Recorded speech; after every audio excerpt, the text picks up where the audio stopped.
Olá, amigos e amigas. Sou Alan Araújo, da Sociedade de Brilhação Espírita Alta de Souza, e estou aqui para fazer a abertura da palestra da noite. Lembrando que neste mês estamos com a campanha Viver Vale a Pena, Suicídio Nunca, onde as palestras tratam sobre os temas depressão e suicídio. Na semana passada nós tivemos o nosso companheiro Célio fazendo a palestra, e hoje nós teremos a nossa companheira Bruna, que vai nos prestigiar então com a sua palestra. Mas antes disso, eu gostaria de deixar aqui dois recadinhos.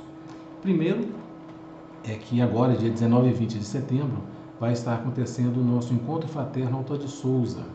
Esse encontro fraterno ele será virtual, gratuito e virtual, e está destinado a todo o público aqui do Distrito Federal e do entorno. Para você acessar a ficha de inscrição é muito simples. Basta que você mire a câmera do seu celular para o QR Code que está na tela e você será automaticamente direcionado à ficha de inscrição, onde você poderá escolher lá diversas opções de cursos de acordo com a sua opção. Então, lembrando, agora dia 19 e 20 de setembro, o nosso Encontro Fraterno Alta de Souza. Agora, antes do Encontro Fraterno, nós teremos um momento também bastante interessante, que será o que nós chamamos de pré-encontro. Esse pré-encontro nós apresentaremos duas palestras. Uma palestra voltada para a infância, com o tema Deixai vir a mim as criancinhas. E a outra palestra voltada para os jovens, com o tema Vossos filhos e as vossas filhas profetizarão. Isso acontecerá no dia 13 de setembro, agora. No próximo dia 13 de setembro, às 19h30. E para você acessar é muito simples, basta que você se ligue no nosso canal do YouTube, Encontro Fraterno DF. Então agora dia 13 de setembro, nosso pré-encontro às 19h30 no canal do YouTube, Encontro Fraterno DF. Muito bem, agora então vamos passar a palavra à Bruna, lembrando que no final nós teremos o passe à distância, então reserve a sua água para que ela possa ser fluidificada e servir de alimento tanto para de remédio, tanto para o corpo quanto para o espírito. Tá certo? Então vamos lá. Boa noite a todos. Eu me chamo Bruna. Eu sou da Sociedade de Divulgação Espírita Alta de Souza, que fica em Brasília.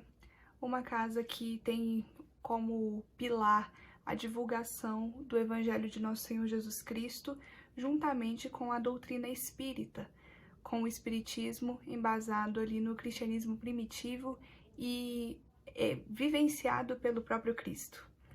É um prazer estar com todos aqui na noite de hoje. E antes da gente começar, eu gostaria de solicitar a quem puder, a quem tiver o desejo, o interesse, pegar um recipiente com água, para que a água possa ser fluidificada, porque ao final da palestra terá um momento para o passe magnético virtual. Então, para a gente começar, vamos fazer a nossa prece. Senhor Jesus, Mestre querido, te rendemos graças pela tua misericórdia e pelo teu eterno amor para conosco.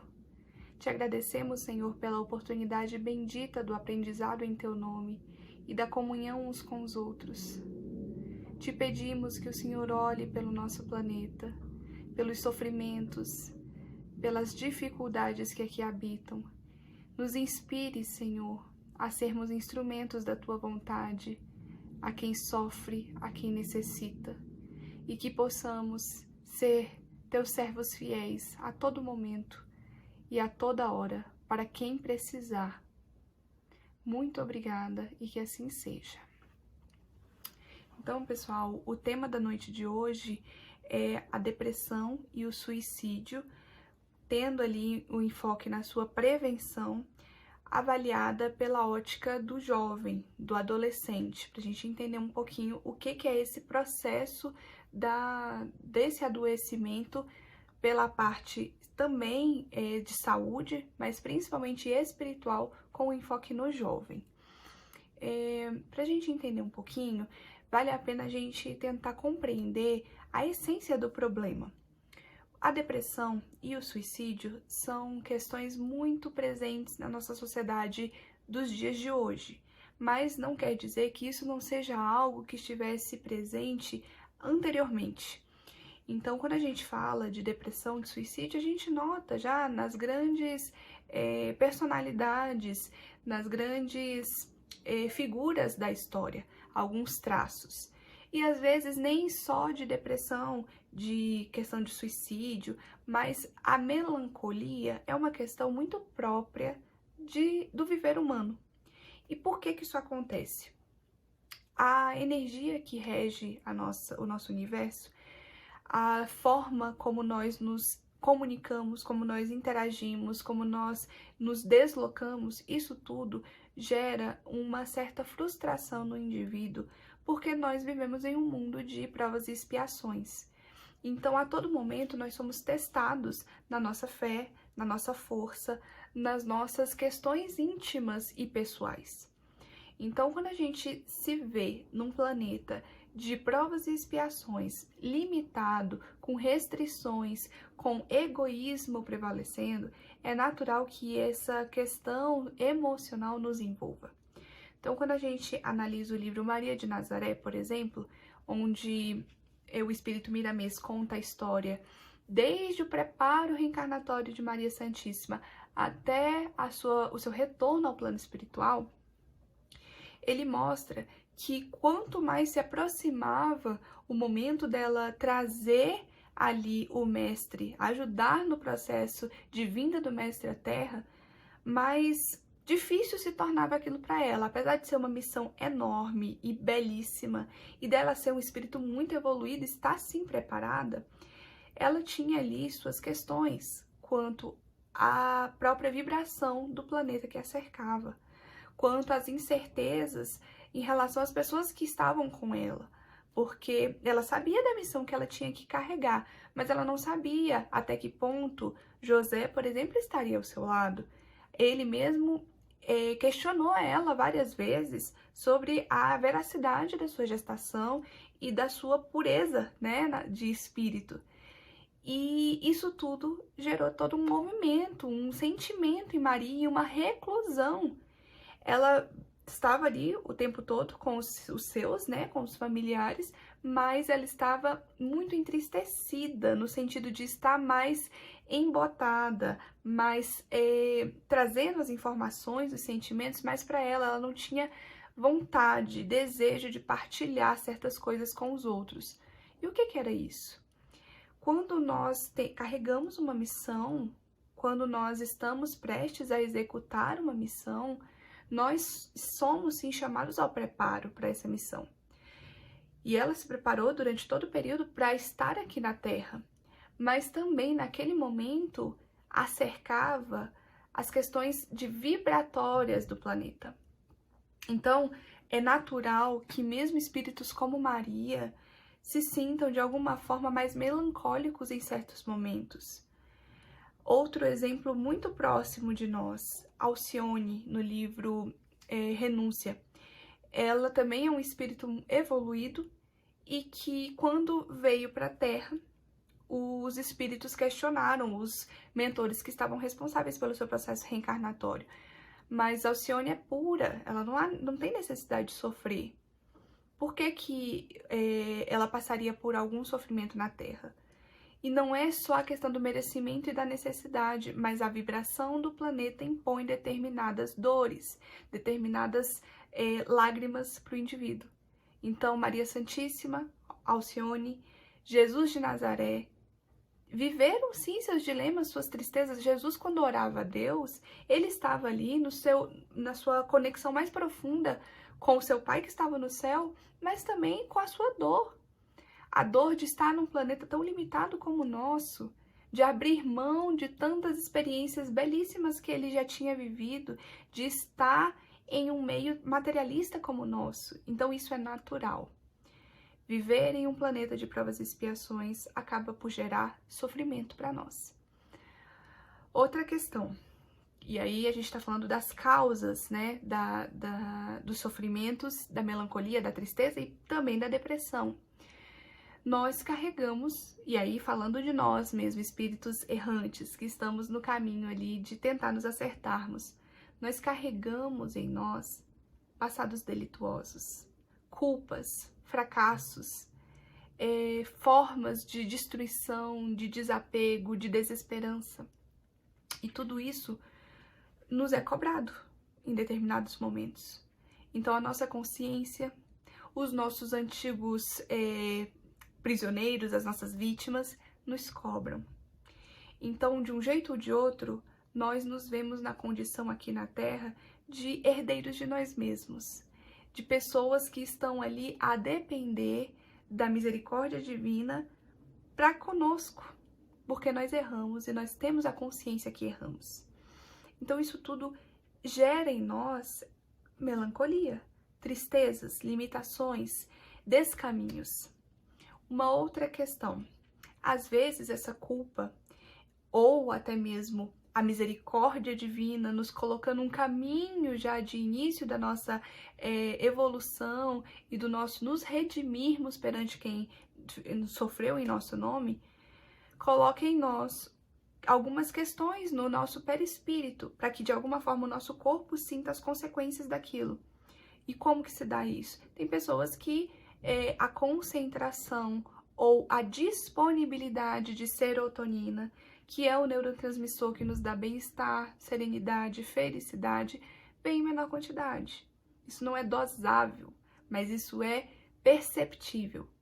E então, nessas pessoas, elas têm maior tendência, sim, a terem o processo depressivo bem desenvolvido. E por que isso acontece?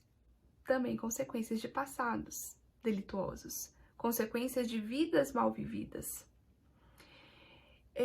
E aí a gente está falando de questões espirituais vinculadas à depressão. Mas existem também não só as causas espirituais pregressas, mas as atuais.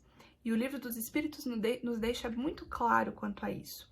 Nós vivemos as consequências de um passado delituoso muito anterior, mas também de um passado muito recente.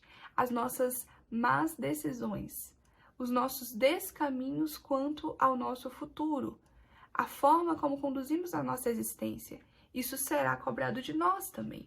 Então, muitas vezes, a gente está ali culpando vidas passadas, mas os erros, os sofrimentos estão nas causas atuais, no momento do hoje, na forma como eu vivo o hoje.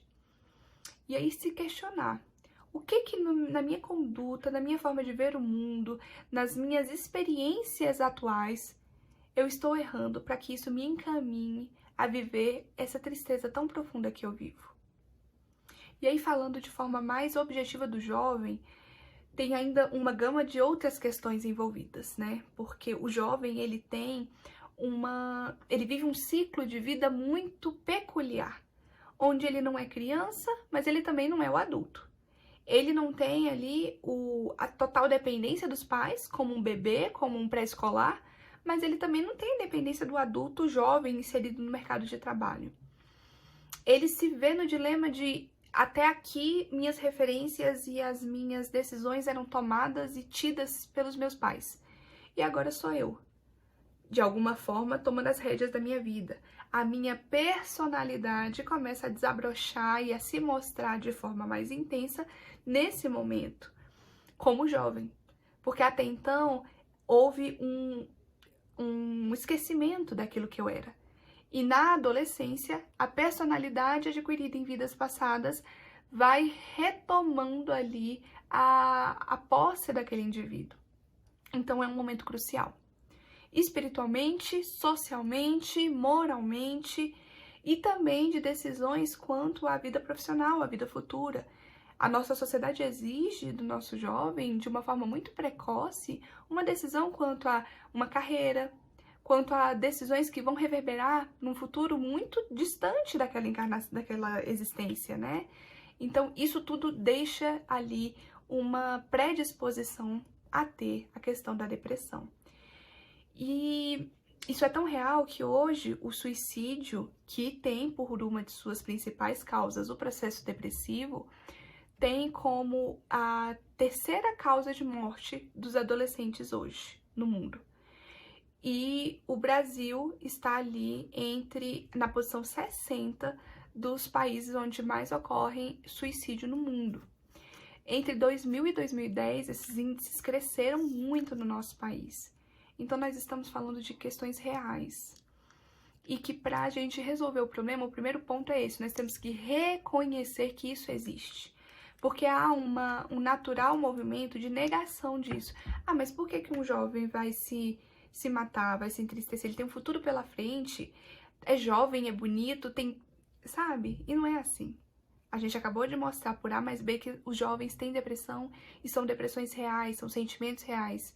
E que isso leva a um sofrimento que pode desencadear numa morte precoce, um autoextermínio.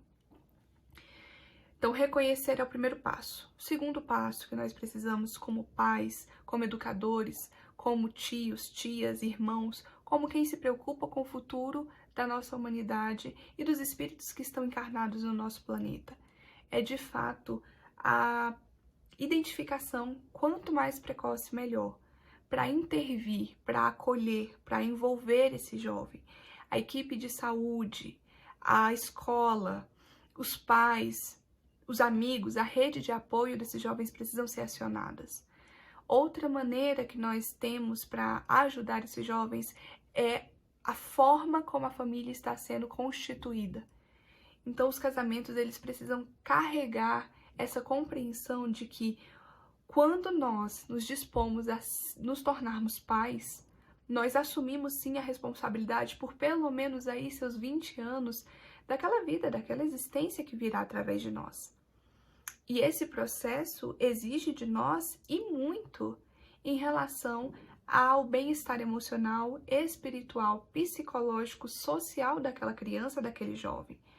Então, para isso, nós precisamos oferecer uma família que tenha estrutura, que tenha respeito, que tenha amor uns pelos outros, que tenha diálogo, que evite a entrada de vícios dentro de casa, porque acaba que nós, quando pais, ali pelo momento da primeira infância, da vida pré-escolar e escolar, somos as referências daqueles indivíduos no momento de formação de caráter. E se eu banalizo certos atos, certas questões, eu faço com que isso seja muito mais vivo e presente na vida desse jovem quando ele se tornar de fato um adulto.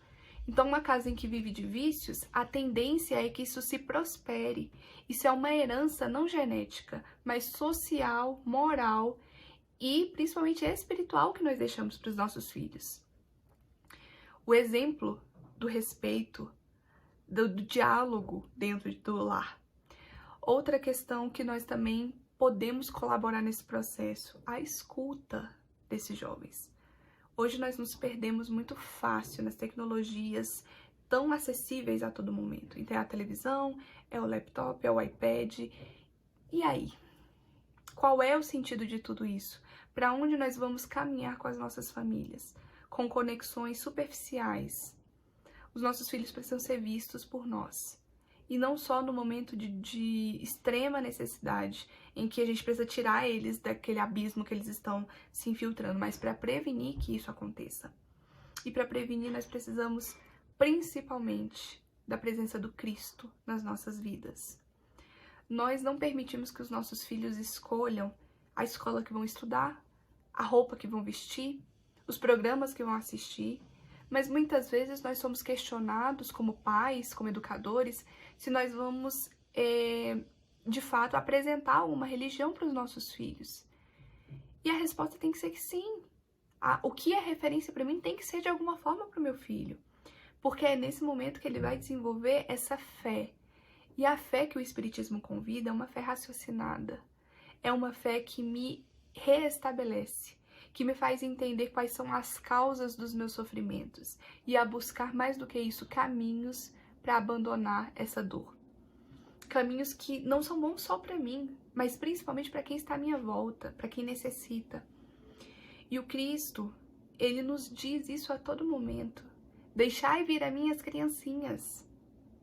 Isso ele tá explicando para nós que os nossos filhos precisam ser apresentados a ele ainda na fase mais precoce. Nos mostra que o exemplo que nós podemos dar para eles não são exemplos de materialismo, de acúmulo de dinheiro, de vivências sociais bem-sucedidas, mas sim de um coração verdadeiro e que não é perfeito, mas que luta todos os dias para se envolver com a dor do próximo e a se doar para o próximo. Esse é o maior legado que nós podemos deixar para os nossos filhos. Essa é a maior prova de amor que nós deixaremos para eles. Então, uma criança que é evangelizada, que tem a base do espiritismo ou de qualquer religião dentro de seu coração, ela segue mais firme, mais forte. Não que ela não vai sofrer, porque se até o Cristo sofreu, mas ela vai saber atuar, ela vai saber lidar com aquelas dores, para que aquilo não a tome de si, não a leve de si mesma, e que ela encontre recursos para ser feliz mesmo em meio às adversidades. E mais do que isso, para crescer através dessas próprias adversidades, para ser melhor, para caminhar para Deus. Eu tenho uma gratidão imensa aos meus pais, porque desde os meus 6 anos eu fui apresentada ao Espiritismo. Eu fui envolvida por essa doutrina de luz. Então eu tenho certeza que a pessoa que eu me tornei, a parte boa dessa pessoa, vem dessa religião de luz. Vem do afago e do exemplo que eu vivi dentro do meu lar. Então, isso para mim é muito lógico. Não há como educar um filho, ensinar um caminho a um adolescente sem mostrar a ele o caminho do Cristo, sem propor a ele a mudança de dentro para fora. Oferecer bem-estar social, econômico, conforto para os nossos filhos é importante, claro. Quem não quer ver seu filho feliz nesse sentido também, mas isso se torna secundário diante da vida eterna. O próprio André Luiz, no livro Nosso Lar, coloca que nós gastamos tanto tempo com filosofias, com política, com materialismo e perdemos o nosso tempo real que deveríamos empenhar em nome da religião, que é algo que perdura, que é algo que de fato vai fazer com que o indivíduo encontre dentro de si a força necessária para ser feliz. E não só nos anos que passamos aqui, mas para a eternidade, para a vida após a morte. E é essa a mensagem que nós precisamos deixar para a nossa sociedade que se forma através desses jovens e para as sociedades futuras, para vivermos em paz, bem, mesmo perante as nossas culpas, os nossos dissabores, mas entendendo que aquilo também se faz necessário para o crescimento humano, para o crescimento espiritual. E é por isso que, de fato, a lição maior, o aprendizado maior, vem da religiosidade, como disse André Luiz. Então, pessoal, nós agradecemos imensamente pela oportunidade que a Casa de Alta de Souza nos oferece, por estarmos aqui envolvidos nas palavras e no amor de nosso Senhor Jesus, e nos colocamos aqui à total disposição para qualquer questão, para qualquer necessidade, seja de você em casa, seja da Casa de Alta de Souza, para estarmos juntos discutindo esse assunto em outros momentos e para nos envolvermos com as causas superiores, as causas do Cristo. Uma boa noite a todos, muito obrigada, fiquem com Deus e um grande abraço. Nos preparemos para o momento do passe e fluidificação das águas. Coloque um recipiente com água limpa para ser fluidificada. Irmãos, não importa aonde você está, quais as dificuldades que está enfrentando, Jesus está sempre pronto para vir em nosso socorro. Coloque-se de maneira confortável, que lhe facilite a concentração e a receptividade. Respire lenta e tranquilamente.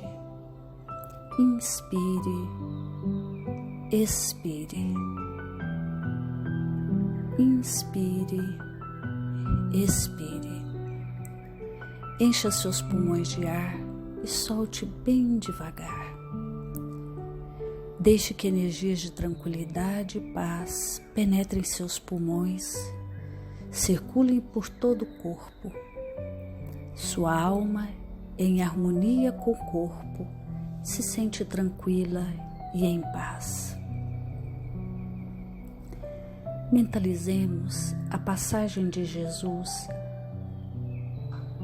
Dia claro, os raios dourados do sol iluminam a paisagem alegre de Cafarnaum, casario branco, trepadeiras multicoloridas e pássaros saltitantes enchem a paisagem de otimismo.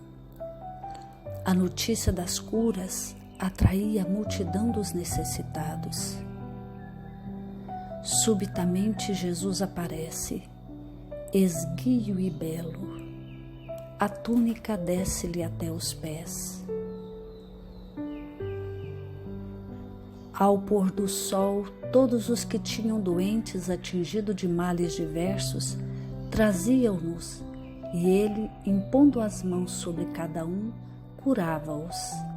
Assim narra o evangelista Lucas. Mentalize Jesus se aproximando de você. Ele impõe as mãos amigas sobre a sua cabeça. Perceba que de suas generosas mãos cai uma cachoeira de águas claras e puras, vindas do seu amor a te banhar. Derramam-se em sua cabeça, descem pelos ombros, banham todo o seu ser, te trazendo paz, serenidade, equilíbrio. Limpam todas as impurezas e te pacificam. Sinta estas águas te banhando, limpando. Respire. Mentalize agora Jesus como sol diante de você. Sua luz, seu calor te envolvem. Sinta as energias curadoras que emanam do Cristo em sua direção. Ele ouve as suas preces. Confie nele. Seu amor é infinito e te acompanha e protege, oferecendo de tudo o que necessitas. Confie. Absorva as energias curadoras de Jesus. Sua luz te envolve. Sinta essas energias percorrendo todo o seu corpo. Sinta-se fortalecido e em paz.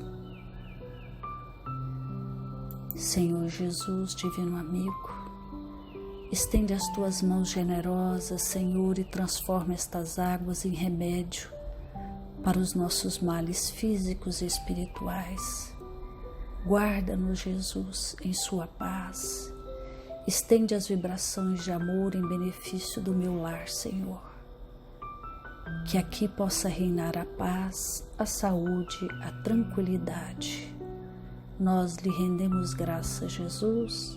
Fica conosco hoje e sempre. Graças a Deus.